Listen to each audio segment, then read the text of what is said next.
It's so nice.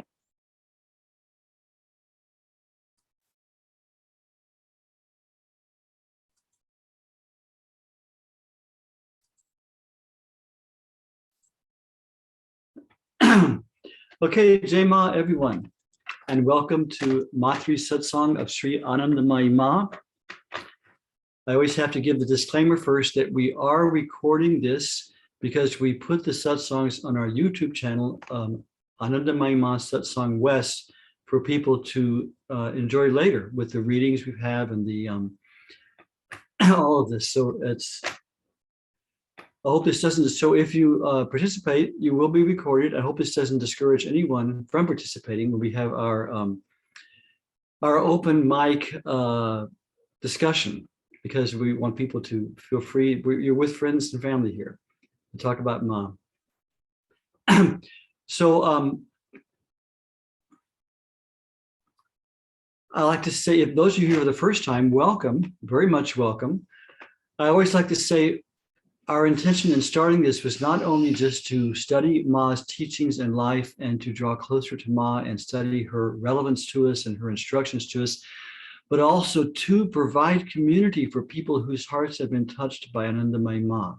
Because we are all here only because Ma's grace has come to us. Ma has specifically said, we can't think of her unless she thinks of us first. So she's thought of all of us first. She's touched our hearts. She's wanted us to draw closer to her. So I feel very strongly we should have community for people who are in the state of divine hysteria, having been touched by Ma. So welcome here, everyone who's come many times before. I see so many familiar faces and some new people. This is our online Ma community. We're here to help and support each other and love each other and be friends with each other and learn and revel in Ma's presence together. Okay. So let's start. We always, because of that whole sense of community, I like to, rather than just start talking about Ma, for everyone to introduce themselves, because that way we see everyone's face and we get to know each other. So first of all, I want to introduce my co-host, Pragya Hallstrom, who is the author of Mother of Bliss, that beautiful book about Anandamayi Ma, and has another book in the printer, in the printers, in the publishers now, which is going to read from the day. So Pragya, will you introduce yourself, please? Thank you. Yes, Jai Ma, good to see you all. I'm Pragya, and gosh, I've missed everyone. I missed last month because I was singing at a memorial service, and it seems like it's been way too long since we've seen each other. So very happy to be here with you. I live in Amherst, Massachusetts, and I've been loving Ma my whole life, but only knowing about it since about 1975. Yeah, I was just telling Mangalananda and Gloria that we used to have an in-person satsang at our house. Murad came, Ilona came, a few people from here. And since COVID, the blessing is we have all of you from all over the world, really. Katya's here from Portugal, but I really miss the in-person satsangs, and I really wish that I had Ma devotees living near me and we could be doing practices together. So that's my prayer to Ma every day. Please bring me more devotees who live close by. And Randy's moving closer. She's good. She's close. So it could happen. So thank you. Jai Ma. Jai Ma, good. And it is true. We hope to have a more in-person satsang too, while keeping we're never going to abandon the Zoom now, because it becomes such a wonderful thing. But we'll also have some more people here with us too. Okay, and also now today our our tech co-host is Renu Chaudhary. When do you want to introduce yourself? She's our technical assistant. Hey Ma, everyone. I'm in Fremont, California. Excited to be here. I also missed last month because of the yatra that we were on, which was also amazing. But just happy to be here, and welcome to everyone. Good. And like I say, our hospitality co-host, you could say, is Savita today. So Savita, will you introduce yourself? Jai Ma, I'm Savita. I'm also in the Bay Area in Millbrae, California. And I'm just happy to see some new faces, and I just want to reflect that I completely understand how Pragya feels, and I pray for that, the same for you, Pragya, that there's more devotees in your life. So. And last month, both Pragya and Gloria and I were all gone because we meaning Renu and Savita and several other people, were all on a trip to Southern California. And David and Janet hosted really nicely. We owe them so much for that. It's really beautiful. But we had a great yatra to Southern California. We did 4 different kirtans. Our tabla player was with us, Ramana Erickson. We did 4 kirtans in different places, Ojai, Beverly Hills. We were at a beautiful Hindu temple. We did a whole morning presentation of talks and kirtan, and then down in Ananda in Sanitas, we did kirtans. And we saw many temples, places where Yogananda was, Hanuman Temple, Kali Mandir. It was a great, great trip. Oh, and this, the last part of our gang here is Gloria. Hi. But you know, next time I think we should bring Ma's Padukas with us. we should maybe she's made the That way Paduka Ma with us. has been here. Yeah, it's true. Be fun. Yeah. Okay, so now I ask Savita this month. We'll ask everyone. So if you would keep muted, but then when she calls your name, just look on your little upper right hand square of your where your face is, and there'll be a thing you can unmute. And since we have so many people right now, we have 23 people. That's good. Just at this point, just briefly say what your name is and where you're from, and then later on we'll have time to talk. Okay, so Savita, you want to introduce people in? Jema, I'll call him David Herring.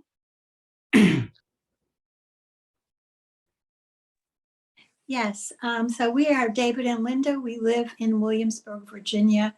And last night, you know, with all this new technology, somehow we got an opportunity to have some beautiful music and pictures of Anandamayi Ma.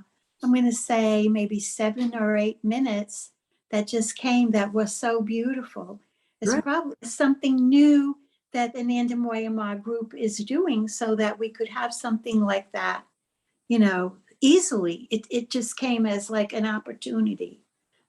One, always good to see both. YouTube. Every month we see your faces. That's wonderful. That's true. Very happy. Get a blanket. Thank you. Jema Reed. Hi, everybody. My name's Reed, and you know, I have to apologize. I'm super uncomfortable with this. I don't do that much Zooming where I talk to like a bunch of people that I can't see. So I'm actually a really nice person. but when I see myself played back, sometimes. It's like, oh my God, how am I coming off here? But it's great to be here, and it's in Berkeley. I'm in Berkeley, and it's slightly raining. Yeah, here in Northern California, which is like, you know, God's desert, it's actually raining today and tomorrow. We're so grateful as far as. So Reed, yes, when we have in-person satsang, we'll definitely invite you to come because you're so close. No, definitely. Jema David. Yes, Jema, it's good to see you, Nanda. And David and Trish, my wife from Healdsburg, California, and it's nice and rainy. So, Jema. Jema, good to see you, David. Nice to see you, David. Old friend. Jema Saraswati. Barbara. Jema Saraswati here. I am outside of Buffalo, New York in East Aurora. Jema, so happy to be here. Ma, welcome Jema. Saraswati. Jema. Yeah, I'm muted. It's so wonderful to see the same faces every month. New ones too. That's what the way it should be. Jema Randy Jordan.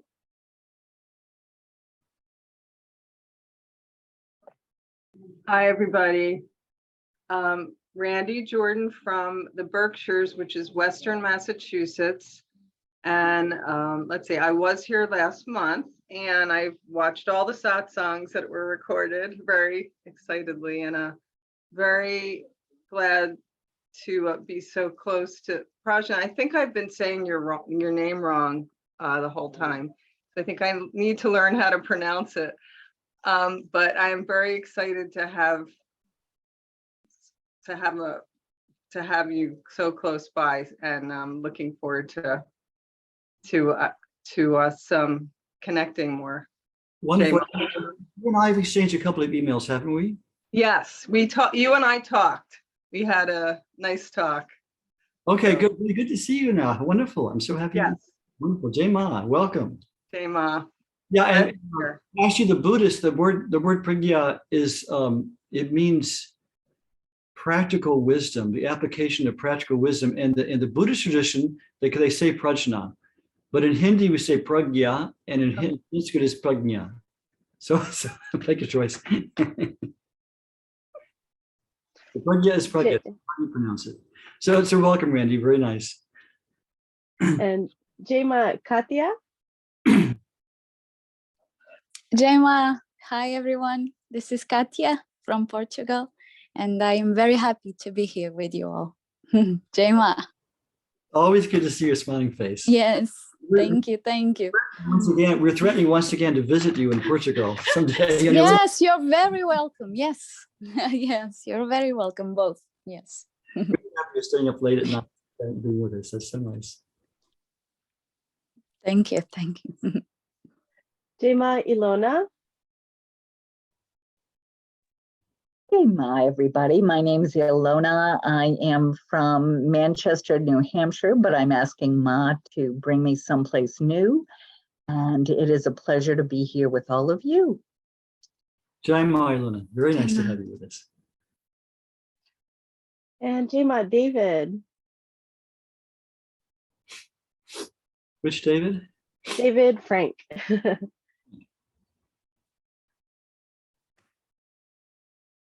You there, David? You got to unmute. You need to unmute, David.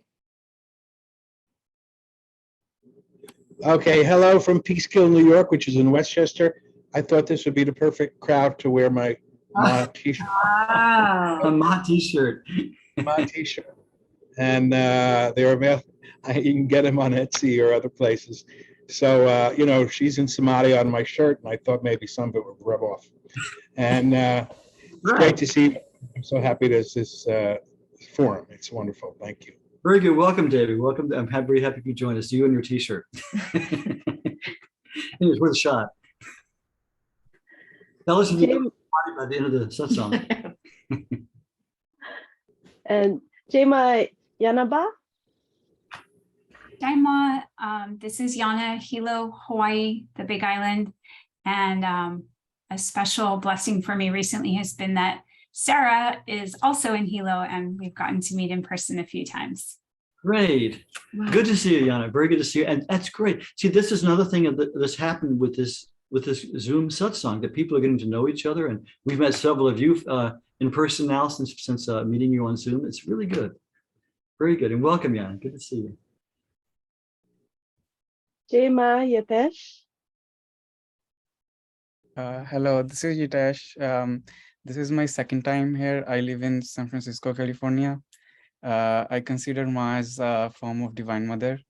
And I believe that's I heard that 25% of the grace is our efforts, and 25% is Guru's grace, and 50% is God's grace. So hopefully I can get some God's grace and Guru's grace through this satsang. Yeah, I got to know about Ma from Autobiography of a Yogi by Paramahansa Yogananda. And I try to practice meditation every day. Hopefully I will succeed in my spiritual life. Very good. Very, very happy to have you. And if you're there in San Francisco, we're just up in Marin. So when we start having the, which could be a month or two, when we start having the in-person satsangs in addition to Zoom, we're happy to invite you and see you in person. Great. Thank you. Thank you. Very nice. Jai Ma. Jai Ma. Jema Sarah Anderson. Jema, it's Sarah from Hilo, Hawaii, and I want to second what Yana said and thank Acharya Mangalananda for connecting us, and she helped me celebrate my birthday yesterday, which was super kind. So Jema, and it's good to be here. Great. Wonderful. And you and I have also exchanged emails, right? What's that? Yes, we have. Good. It's good to see everybody in person. Great. Well, welcome, Sarah. I'm so happy you two got together too. Wonderful. Jai Ma. Jema, Dr. Murad. Jai Ma, so good to be back. I'm from Boston, and it was lovely, attending satsang in Pragna's house, Pragna and Ted's house. But just a quick aside. Today's been a beautiful day because we've been enjoying Ma's Matri Katha, the sort of leelas and stories of Ma's life that Ashok Baba has narrated. And, you all have featured Ashok Baba, one of Ma's closest devotees and disciples. And Acharya Sahib, is it appropriate to put the link on the chat? Because it's a series of about 20 or 30 YouTube videos, and about 6 parts have been published so far. And I think Christopher Pegler, who many of you all know here, is doing the subtitles. And it's a lovely exposure of Ma, even though it's in Hindi, the subtitles are in English. But you'll see Kankal, where Ma's temple is, and all different aspects of. It's almost like being there in a way, it's sadhana in itself. But I don't know if it's appropriate to put the link or not. Yeah, absolutely. Absolutely. Let's put, if you would, put the link up. Ashok Baba, Ashok Kulkarni, a very, very a mystic, a saint, and very close to Ma for decades and decades. He is the actual patron of our Ma Sharanam ashram in India, which we're connected with, which I'm an acharya of. He visited us many times there. And I've actually been to his Matri Katha in Kankal. I may have been at that very one. Since I speak Hindi, I was able to hear it, understand it as he was speaking. But it's his memories of Ma and his mystical experience with Ma are wonderful. Yeah, so Dr. G, if you have the link, please put it in the text, and people can. I'll do that. Thank you. I didn't know Christopher had been translating it and putting subtitles in. That's fabulous. Christopher does such beautiful savor for Ma. That's a wonderful thing. Really, really good. Thank you for bringing that up. That's great. Yeah. Any kind of association with Ashok Baba is pure joy and bliss. Really, he's such a great soul. But every year we go to the Bhimpura, the Samyan Sapta and Bhimpura, Ma's ashram in Bhimpura, Gujarat. I was living in Madhya Pradesh, and we drive, the whole bunch of us in a couple of cars would drive all the way over to Gujarat. And one of the high points was Ashok Baba would speak every day on the stream of Bhagavatam, and then we go to his room in the evenings and say, Ashok Baba, tell us stories of Ma. And he'd just tell us wonderful stories of Ma. It was great. It was always great to be with him. As for those who don't know, he just passed away, I think last year, right? Just maybe not even a year ago. So thank you. Good to see you, Dr. T. Jai Ma. Jai Ma. Jai Ma. And Jai Ma, Julia Mader. Hello, everyone. I'm in Canada. I'm Julia Shyama Mader, and I'm so very warmed that Agnya is with us again. I missed you last time. And so we're a warm family together, and I'm excited to share today. Thank you. Good to see you, Shama. And Shama also received Diksha from Ma. I think at least 3 of us here have. I received Diksha, and Agita and Shama. And if anyone else has, speak up. Jai Ma, Janet. Jai Ma, Janet from Florida. My husband David's on another Zoom, so he couldn't join today. But very grateful to be here, and thank you, Dr. Murad, for reminding us about that opportunity. Please do post the link. Thank you. And Janet, thank you so much. Janet and her husband David hosted the satsang last month when Pragya was up in New England, and we were down in Southern California, and we couldn't leave the satsang we usually do. So Pragya, Janet and David did a beautiful job, and I'm really grateful for their contribution for that. And we know that if somebody comes up, at least we have someone to stand in for us, so we can keep it, because we really didn't want to break the momentum we have of going once a month, everyone showing up and coming, and more people coming. We didn't want to break that momentum. So we're really happy that David and Janet hosted. Thank you. Thank you, Janet. Jai Ma, Marguerite. Hi, I'm Marguerite from beautiful Santa Barbara, California. waiting for the rain. But originally from Switzerland, have lived here for about 30 years. I'm a brand new devotee. I don't even know how it kind of happened. It's just pictures started to show up, photographs, books in my life of Ma, and just felt very strong leading to become one of her devotees. So this is the start of my journey. I'm very happy to be here, very excited. Jai Ma. You're welcome. We started the satsang with people just like you, just like all of us here, really and truly, just people who Ma has reached out and grabbed their heart out of the blue, unexplainably, and we're really happy. This is your home. This is your family. We're all going to come out together. Wonderful. And Marguerite, we were just in Ojai recently.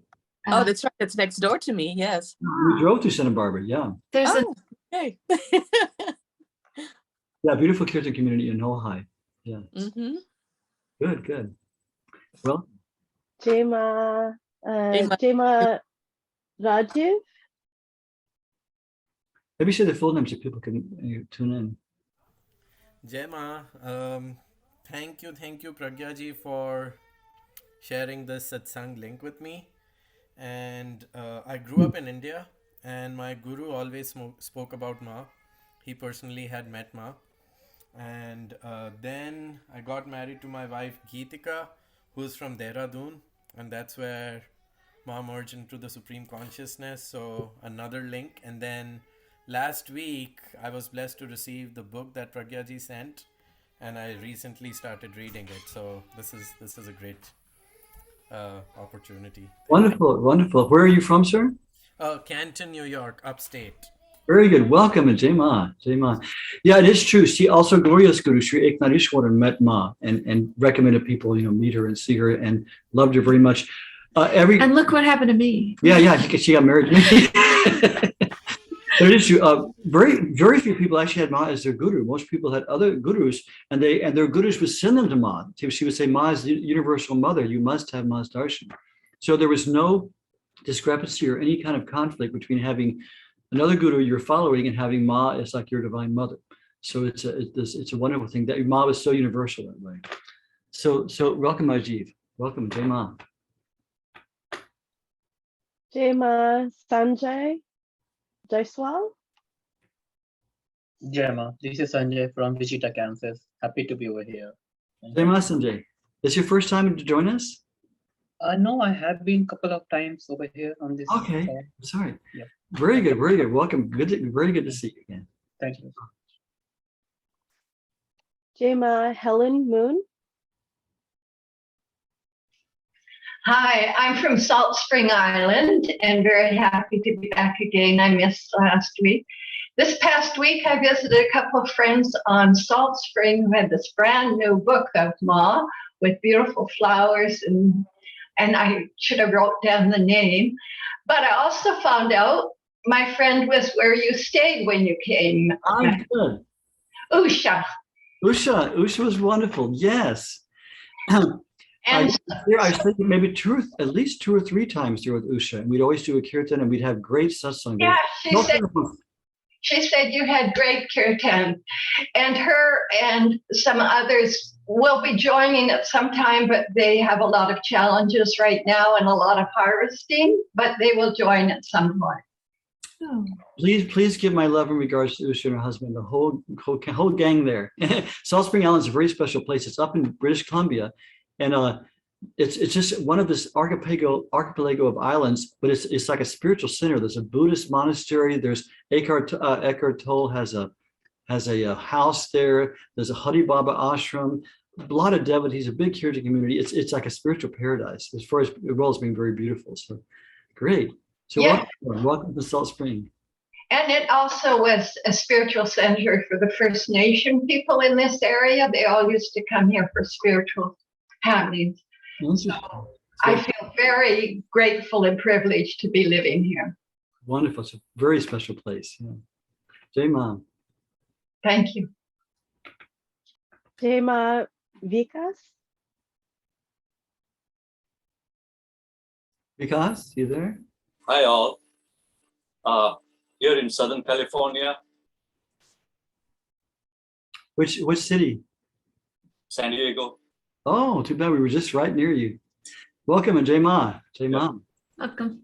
We were in Encinitas. That's right. We were in Encinitas. While you were? Yeah. Yeah. Just last month, about this time. Yeah, I didn't get no emails. Otherwise, I would have seen you folks. Oh, wonderful. Well, next time we'll meet you. Good.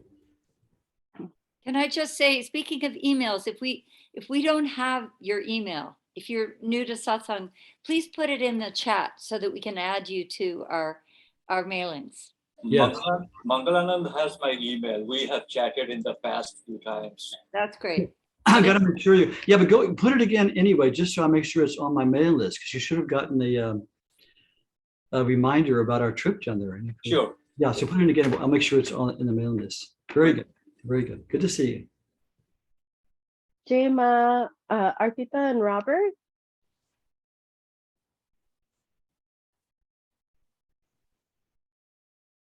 Go ahead.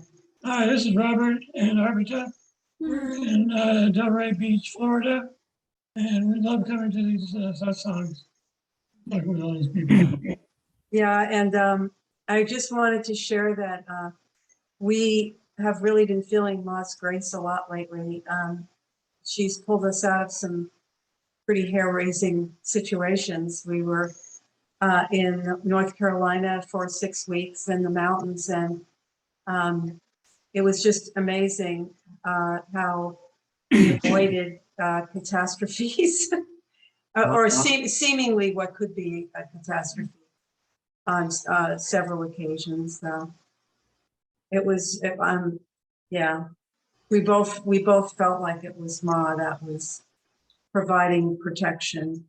Absolutely. We're very, very happy you're safe and with us again. Thank you. Those who don't know, Arpita also received Diksha from Ma. I knew her back in the days we were traveling with Ma. Seems like a million years ago. Seems like a different life. Everything goes too fast, doesn't it? Yeah. Very good. Welcome, Arpita. Good to see you both, and Robert. Thank you. Thank you. And Jai Ma, Rachel, Sanma.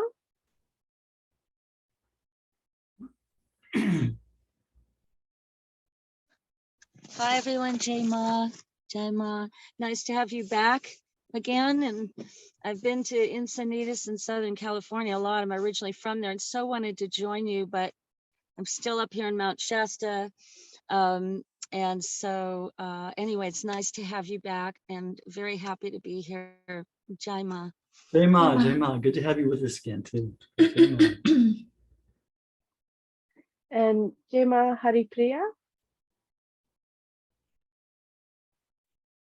Jai Ma. I'm Haripriya. I'm from Germany, from South Germany. I have just counted. I'm with Ma 22 years this year, and it's a long time. And she blessed me because I get again the 5-year visa for India, this time online. And I was very happy because it's not so easy to get. A 1-year visa, they give easy in Germany, but a 5-year visa, I think I get it only before I had it. That made me very happy because it gives me a little freedom. Whenever I want to travel to India, I can book a ticket. Good. And then I want to encourage also all us to look for Matrikata, because for some days I was personal present, and it was a very nice place direct on the Ganga. And they say that the Ganga in Kankal has a lot of purifying power. It is written in the old Vedas. And I had the fortune to travel with Achok Babaji also to Dehradun, to Ma's ashram, and it was a wonderful time. And I'm very happy that it's translated now with subtitles. Yeah, that's a wonderful work. Was I there at that Matrikata? Because I've been to one, I forget what year, I think it was 2011, 2012 or 20. No, it was a new one. You Okay. was not there, otherwise we would meet. It was in the new building from some devotees just opposite of the ashram. And this building was before not there. Oh, Yes. interesting. Yeah. I was in Kankal and they invite me. I think I was the only foreigner in this group, but it was the atmosphere, the decoration, the explanation. It was wonderful. Swami Nityananda, she arranged a lot there also. Wonderful, beautiful. Well, good to see you. Yes. I always stayed with Hari Priya whenever I was touring in Germany. No, Gloria and I will be in India in February. If you're there, come to Masharanam. Yes, in beginning or middle, you know already, or the full February? I don't think we really know. Yeah, we don't know yet. I'm speaking at a conference in Oroville in Tamil Nadu in mid-February, so we'll probably go after that. So probably like last half of February. Okay, perhaps it will be possible. Good. Okay. Yeah, thank you for invitation, Jai Ma. And little Radha Krishna is here also, you see. Yes. Jai Ma. Is that everyone, Savita, or anyone else? We have one more that just came on, Jema Carla Mattioli. Carla, you want to push the little unmute button on your square and say hello?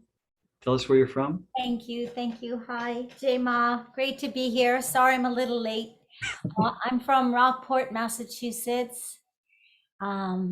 Beautiful here today, 80 degrees. It's not far from the ocean. I just got back from walking in the water at the ocean. It was beautiful. Nice. Jai Ma, glad you could join us. Thank you. Well, thank you all for being patient and introducing yourselves, and because I think this is important. It's so good to see everyone, the new people and those who come every time. It's just really wonderful. So let's go ahead and start. What we, as you know, if you've been before, I always start with these words of Ma, which assures us that Ma is with us every moment, because the important thing is we want to become aware of Ma. We want to learn more about her life. Her life was for all of us. She said that many times. She says, everything this body does is for all of you. She appeared to bring us back to our own true nature. She appeared to awaken us spiritually. And she belongs to every, if you're a human being, Anandamayi Ma is your divine mother. She belongs to everyone, but so few people know of her.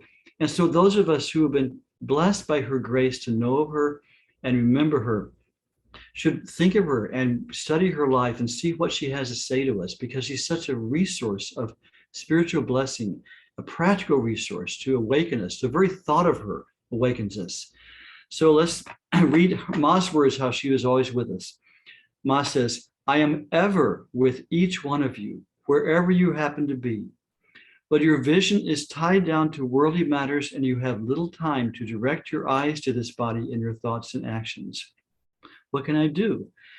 But know it for certain that whatever you do in thought and deed, whether you are near or in distant lands, never escapes my attention. Just as at a flash of torchlight, your faces gleam forth in their bold outlines, all your facial expressions appear in my mind when you meditate on me or talk about me or sit down to pray to me.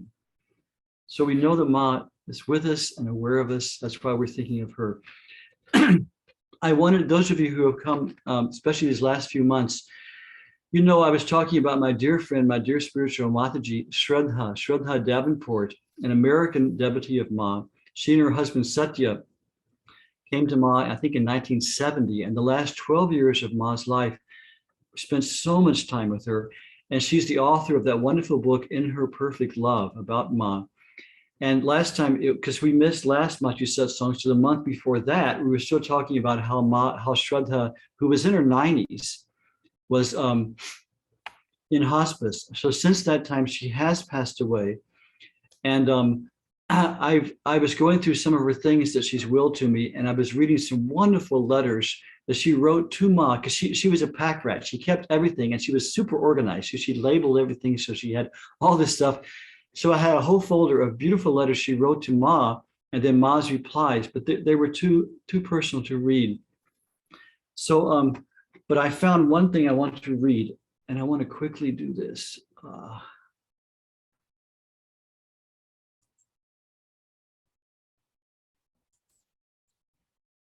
I want to, this is a beautiful picture. Okay, anyway, I have a great picture of Ma, of Shraddha with Ma. I found this letter, this handwritten letter from Shraddha, which she wrote shortly before she started writing her book, which is her book is Memories of Ma. Christopher Pegler is doing this, good. Her book is memories of her times, of her and her husband times with Ma. And so I found this beautiful handwritten letter, which she wrote right before she wrote her book. So let me read it to you. It's also personal, but I think this the people I could share it with. So this is long after Ma left her body, and Shraddha is just making this some cult of writing this book of hers in her perfect love. And here's what she wrote. She wrote, "Oh Mother, as I begin this account of our Leela, my heart expands and fills with the same intense emotions I felt in your physical presence. And as I wait for a memory to come to mind, I begin to weep. Oh Ma, I'm an orphan, bereft of all virtues, having few friends, an Indian jiva and a Western body, without parampara, that's tradition, and without a home temple. I am being forced to face myself alone in this exile. I suppose I chose. No longer can I fly back to your lotus feet for support. No more can I feel the bliss of your glance and your touch. And Kali Yuga seems to become stronger by the day and grasp at my being as death also stalks close by. Will I remember you when that day comes? It is for this purpose I am beginning this written meditation on you. Actually, my old diaries of each trip to you are for me the most blissful Veda written, and I shall sometimes refer to them and then write my memories of those events as they come to me at this time. Your mercy on me was so magnanimous. Causeless mercy, Ma." Isn't that beautiful? She wrote that, and then she began her book. And since our last satsang, where I was with you, Shraddha has passed away. And according to her will, her son released her ashes to me. And right here, this black box has the physical remains of Shraddha Davenport. And Ma's paduka, Ma's sandals that she wore on her own divine feet are on top of them. So I promised her I would take these to the Ganga and put them in with the correct ritual with the Pandit, and also do a special puja on Ma's samadhi and a feeding of sadhus and poor people, which I unfortunately can't get till February because of our work schedule. So in February, I will take Shraddha's body to the Ganga, but we have her with us now. At least we have her physically even in this form. Okay. And also I saw that Christopher Pegler, after he joined, he snuck in after we all introduced ourselves. And Christopher, I was able to call Christopher, and Christopher arranged to have, on the day of Shraddha's passing, to have a beautiful rose fulki mala, a garland put on Ma's samadhi where her body is. So that's nice. So let's begin. We always begin with a satsang, a kirtan to Ma.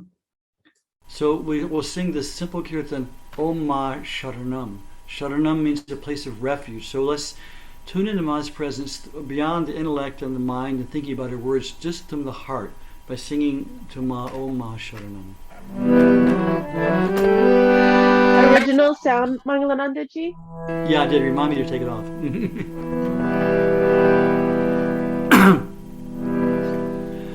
Om Ma Sharanam, Om Ma Sharanam, Om Ma Sharanam, Om Ma Sharanam, Om Ma Sharanam, Om Ma Sharanam, Om Ma Sharanam.